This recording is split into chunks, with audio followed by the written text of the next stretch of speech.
I wanted to discuss what Americans can do, what the left can do to push for the reforms that we desperately need. And again, there's criminal justice reform. I think that we need some electoral reform. I mean, the electoral rights of so many Americans have been rolled back.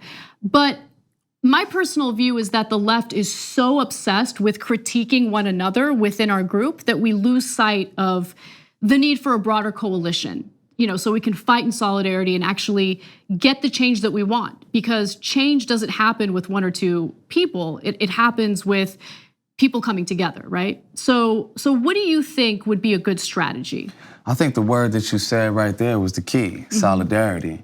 I was having a conversation with my good friend Stephen Ponce, who's my DJ, and there are some undocumented people that he knows, and he was having a difficult time watching Twitter and feeling as if Black Twitter was not as outraged about what's happening to the Mexican community and the Latinx community as people have been outraged with police brutality against our people. And it just made me think, man, that it's like really the only way we can move forward is if we see the struggles of our brothers of different races, different religions, different creeds as our own struggle. If we connect those, that's how we really push it forward. If we as Black Americans are able to look at what's happening to Palestinians and recognize that this impacts our life because it's the same powers, it's the same privatized prison companies that lock us up.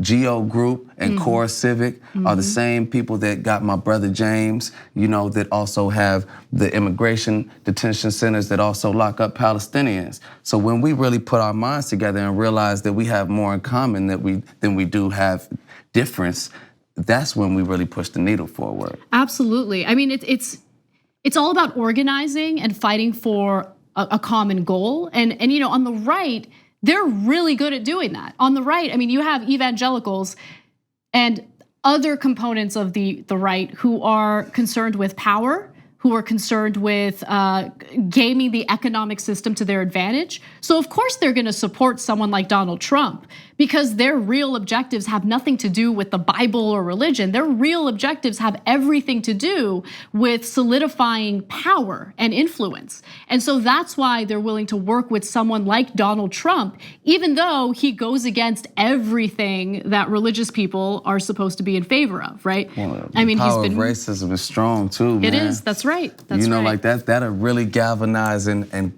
unite people because, I was saying to you earlier that my man had made a quote that said, when you're accustomed to privilege, equality feels like oppression.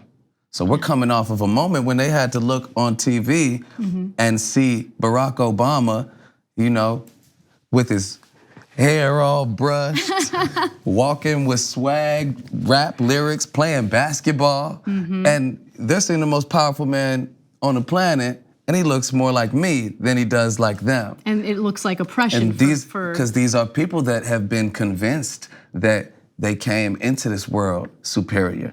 I mean, you got people like Steve Bannon, who looks like a dried out turkey that still believes he's genetically superior. It's amazing. That's really mind blowing to me.